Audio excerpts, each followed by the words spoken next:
Bapak Ibu Saudara, kita meneruskan studi kita kristalisasi kitab Efesus dan kita mengambil tema mempersatukan di dalam Kristus atau to bring into one, ya, all things in Christ. Jadi membawa ke dalam satu segala sesuatu, ya. Kita baca dulu pasal 1 ayat 3 sampai 10. Saya pakai terjemahan LAI dulu, ya. Terpujilah Allah dan Bapa Tuhan kita Yesus Kristus yang dalam Kristus telah mengaruniakan kepada kita segala berkat rohani di dalam sorga. Sebab di dalam Dia Allah telah memilih kita sebelum dunia dijadikan, supaya kita kudus dan tak bercacat di hadapannya. Dalam kasih Ia telah menentukan kita dari semula oleh Yesus Kristus untuk menjadi anak-anaknya sesuai dengan kerelaan kehendak-Nya, supaya terpujilah kasih karunia-Nya yang mulia yang dikaruniakannya kepada kita di dalam Dia yang dikasihinya. Sebab di dalam Dia dan oleh darah-Nya kita beroleh penebusan, yaitu pengampunan dosa, menurut kekayaan kasih karunia-Nya, yang dilimpahkannya kepada kita di dalam segala hikmat dan pengertian. Sebab Dia telah menyatakan rahasia kehendak-Nya kepada kita, sesuai dengan rencana kerelaan-Nya, yaitu rencana kerelaan yang dari semula telah ditetapkannya di dalam Kristus, ayat 10, sebagai persiapan kegenapan waktu untuk mempersatukan di dalam Kristus. Ini tema kita, ya, untuk mempersatukan di dalam Kristus sebagai kepala segala sesuatu, baik yang di sorga maupun yang di bumi.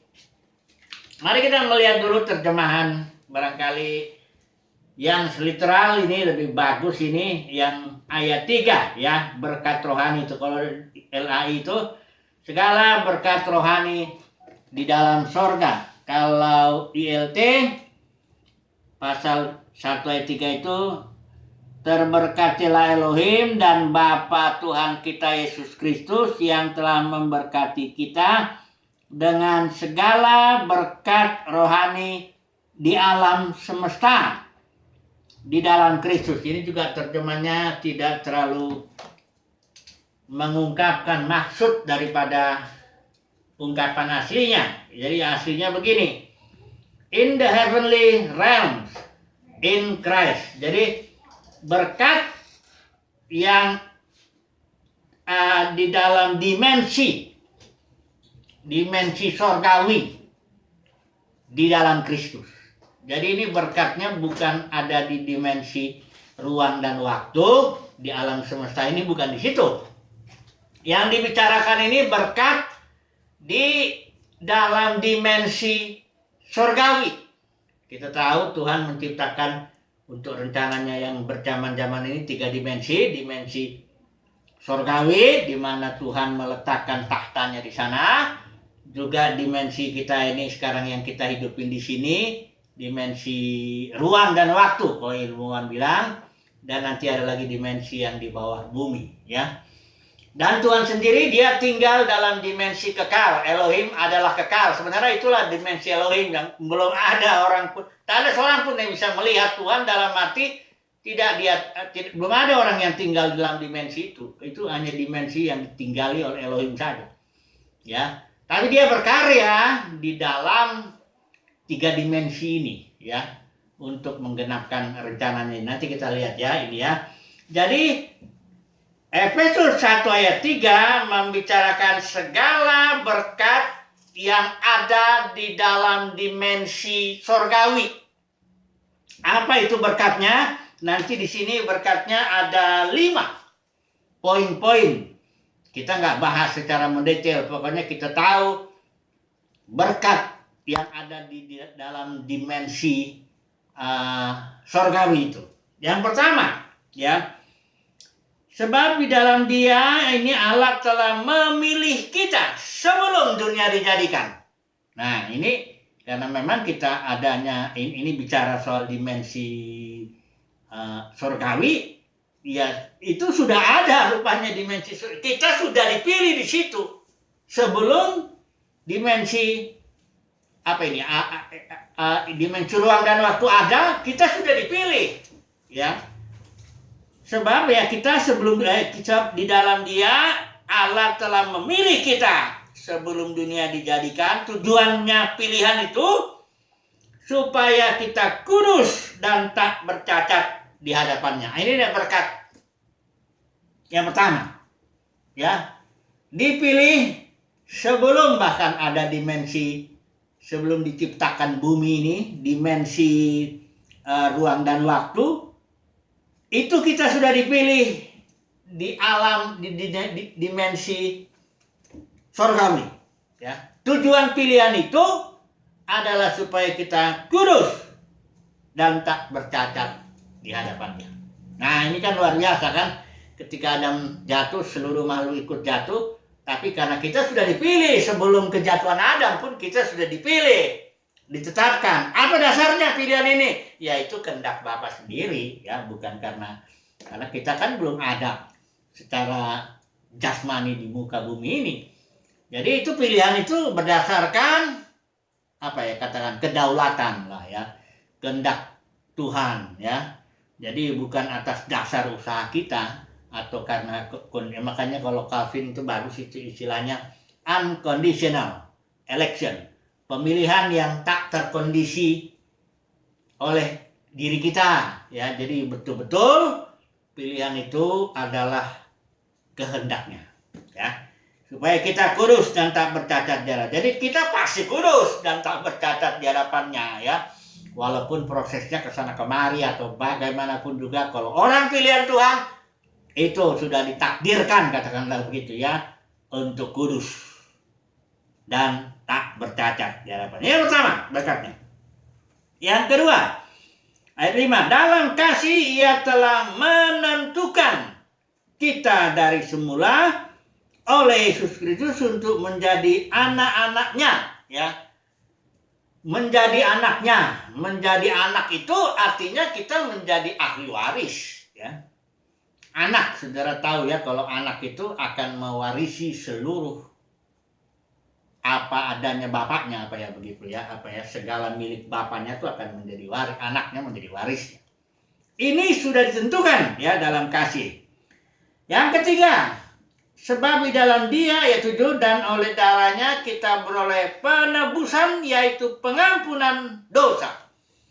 Jadi orang pilihan Tuhan sudah ditebus, ya. Artinya dosa sudah dibereskan. Tidak ada lagi masalah dosa, ya. Kalau orang pilihan Tuhan jatuh dalam dosa, prosedurnya karena Yesus membela kita, ya, mengaku dosa dan diampuni. Tapi bukan berarti orang kita ini masih ada permasalahan dengan dosa. Nah, begitu kita sudah dipilih, ya, mengalami penebusan oleh Kristus, ya sudah selesai. Makanya Yesus bilang it is finished, ya, nggak ada lagi masalah itu. Hanya di dalam pengalaman proses kita, ya, kita mengalami ketika kita jatuh dalam dosa, misalnya orang pilihan Tuhan, ya, ada prosedurnya untuk pemulihan kembali, begitu, ya. Tapi ingat, ya, secara, saya mesti bilang mungkin, secara de jure sudah tidak ada lagi masalah. Saudara dan saya sudah ditebus total, ya, bersih, ya, tidak ada lagi urusan dengan dosa. Kemudian yang keempat, berkat rohaninya ini, ayat 9, sebab Ia telah menyatakan rahasia atau misteri kehendaknya kepada kita sesuai dengan rencana kerelaan-Nya, yaitu rencana kerelaan yang dari semula telah ditetapkannya di dalam Kristus. Jadi sekarang ini berkat yang katakanlah dalam dunia kekristenan ini jarang nih dibahas, maka saya mau bahas dulu ini, ya. Ini berkat adalah itu kita dinyatakan atau diberitahu misteri kehendaknya. Jadi begini, misteri itu kita tahu itu suatu pewahyuan yang bagi yang udah dinyatakan ya dia tetap misteri, tapi ya sudah dinyatakan. Bagi yang belum memang benar-benar itu misteri, rahasia. Mereka nggak tahu. Tapi berkat itu bagi orang pilihan Tuhan sudah diberi. Apa berkat misteri kehendaknya ini? Nah ayat 10 ini dia tema kita ini. Mempersatukan segala sesuatu dalam Kristus kalau istilah ini. Coba kita baca dulu sekali lagi ya. Ayat 10 nanti kita coba banding-bandingkan ya. Terjemahan ini dengan ILT dan dengan yang literal ya. Ini literal juga ya. Ayat 10. Sebagai persiapan kegenapan waktu untuk ini misteri kehendaknya ini ya. Untuk mempersatukan di dalam Kristus sebagai kepala segala sesuatu, baik yang di sorga maupun yang di bumi. Kalau ILT Efesus 3 ayat 10 dibilang begini, sebagai penata layanan. Emang ini istilahnya dari istilah Yunani oikonomia ya, diterjemahkan. Kalau di sini persiapan kegenapan, persiapan ya kurang jelas ini ya. Tapi ILT sudah mulai bagus ini. Dibilang sebagai penata layanan dari penggenapan saat-saat.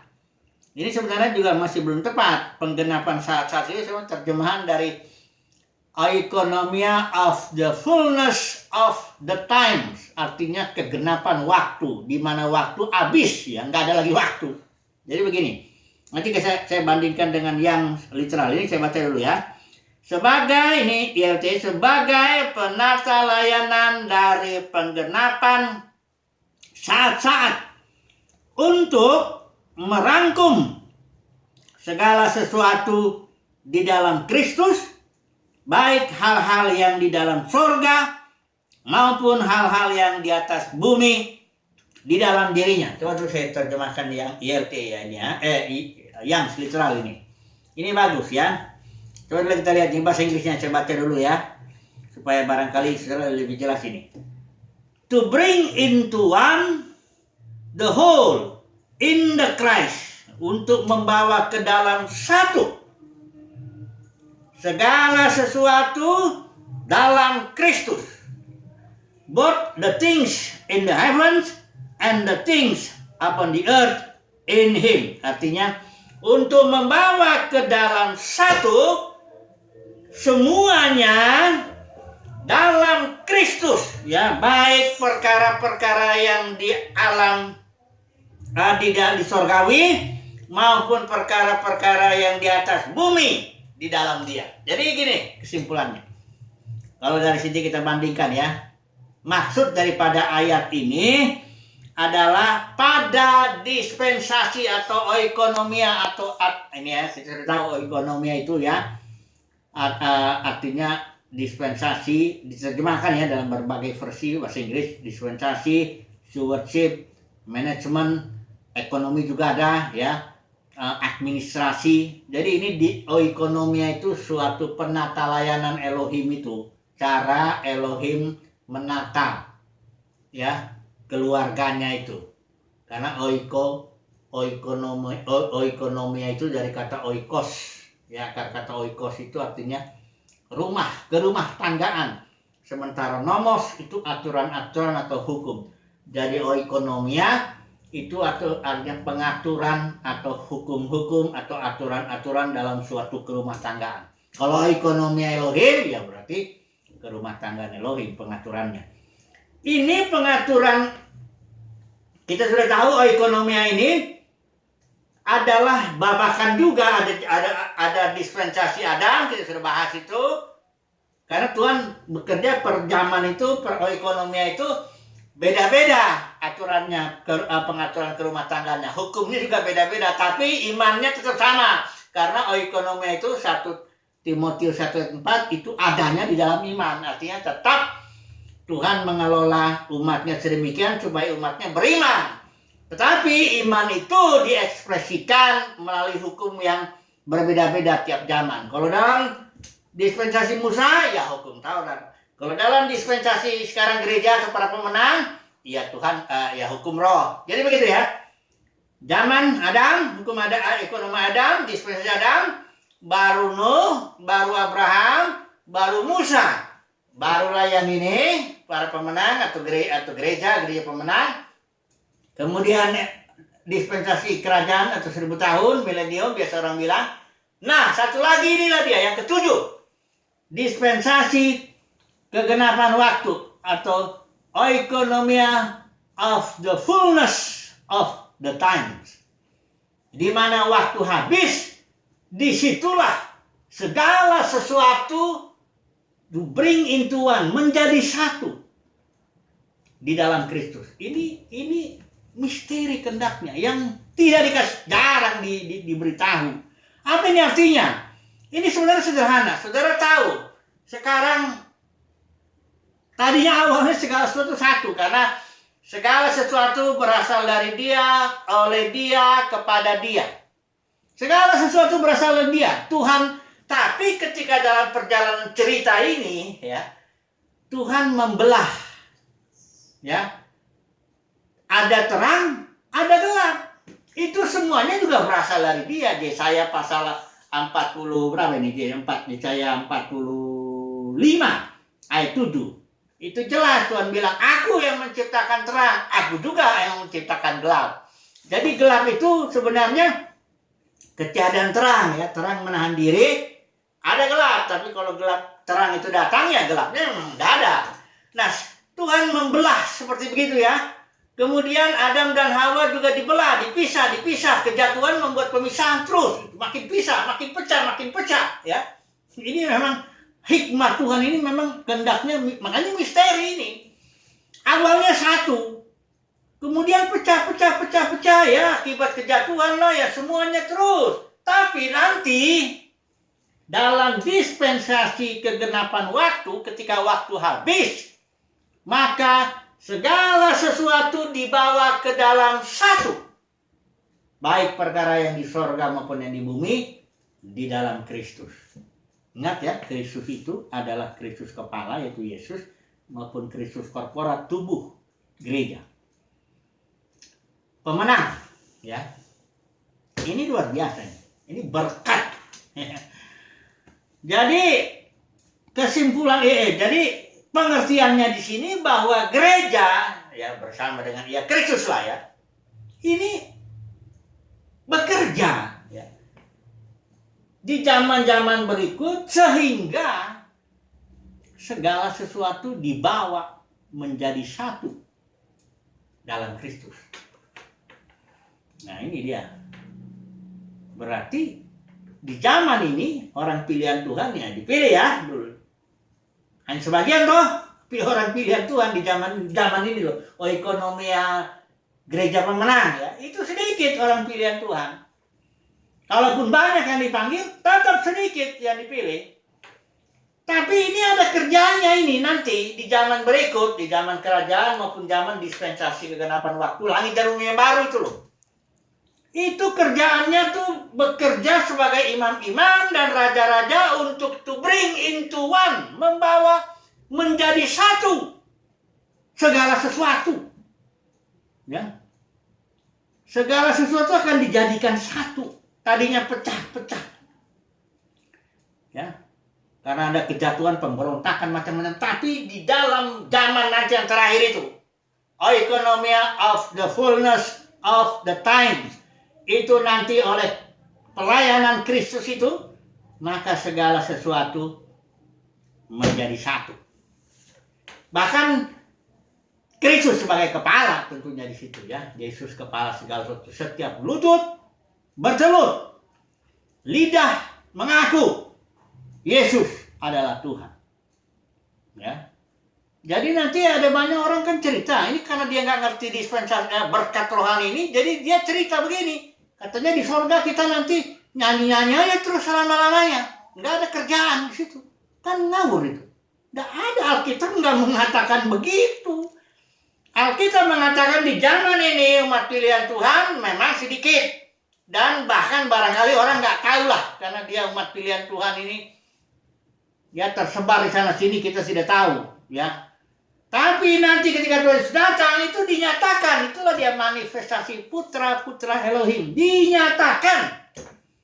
Dan segala makhluk itu menantikan itu. Roma pasal 8, 19, 21. Menantikan. Untuk apa? Untuk dibebaskan dari perbudakan. Perbudakan perpecahan salah satu itu. Kalau saat ini kan perpecahan terus. Bahkan dalam gereja atau katakan denominasi. Perpecahan itu tidak ada habisnya. Terus pecah, terus pecah. Tapi nanti ketika putra-putra Elohim, ketika ini umat pilihan Tuhan ditampilkan, Kristus itu dia bekerja melayani sampai dispensasi kegenapan waktu, segala sesuatu dibawa menjadi satu di dalam Kristus, baik perkara yang di atas, yang di surga maupun yang di bumi. Langit dan bumi yang baru menjadi satu lah ya, surga. Kerajaan surga datang ke bumi ini. Ini misteri kehendaknya ya. Jarang diberitakan karena memang nggak tahu, banyak juga orang nggak tahu ya. Jadi itulah ngomongnya kan, makanya dipilih sedikit. Setelah itu yang sebagiannya dilempar ke neraka selama-lamanya, sebagiannya lari ke surga sana nyanyi selama-lamanya. Konyol sekali itu. Itu sungguh-sungguh omongan konyol, dongeng yang harus dibuang dalam dunia. Tapi kalau dalam dunia kekristenan memang itu yang dipercaya. Sebagian orang katanya nanti terlempar ke surga sana entah di mana, bernyanyi-nyanyi di sana selama-lamanya. Sebagian dibuang Tuhan katanya ke neraka, selama-lamanya juga di sana. Ini konyol. Nggak ngerti misteri kehendaknya itu. Saya baca sekali lagi ya, pakai terjemahan mana nih? Ini ada. Saya terjemahan dari yang literal itu. Untuk membawa ke dalam satu. Semuanya, the whole, dalam Kristus. Baik hal-hal perkara-perkara di sorga maupun perkara-perkara di bumi di dalam Dia. Ini berkat ya. Langsung kita ambil kesimpulannya dulu lah. Kesimpulannya bahwa sebelum segala sesuatu ada ya Tuhan yang ada. Dan Elohim adalah satu. Ya. Kemudian dia berkarya sedemikian dalam hikmatnya ya. Jadi terjadilah perpecahan-perpecahan itu. Terang, gelap ya. Adam dan Hawa pun boleh pisah terus ya. Kemudian ada saatnya ini Roma 8. Ini segala makhluk sekarang sedang merindukan ini tampilnya Kristus, putra-putra Elohim yang akan nanti memerdekakan dari perbudakan perpecahan itu. Sehingga membawa segala sesuatu di sorga di bumi menjadi satu di dalam Kristus. Kesimpulannya itu. Jadi saudara dan saya, makanya Paulus di sini berdoa, nanti kita belajar doanya. Supaya kamu mengerti pengharapan apa yang ada di dalam panggilannya itu. Enggak sembarangan ini Tuhan manggil kita ini. Bukan kita dipanggil naik kita ke surga di sana nyanyi-nyanyi selama-lamanya enggak karu-karuan. Terus Tuhan lemparlah sebagian manusia, sebagian besar itu ke dalam neraka selama-lamanya. Tolong dibuang dulu lah. Itu doktrin mengerikan yang berasal dari Agustinus, bapak denominasi, diteruskan oleh Calvin dan seluruhnya sampai sekarang. Tolong itu dibuang ya, karena itu tidak ada di dalam Alkitab. Alkitab mengungkapkan misteri kehendaknya adalah membawa segala sesuatu menjadi satu oleh ministry Kristus sebagai imam-imam dan raja-raja itu. Ya, puji Tuhan lah, haleluya, amin.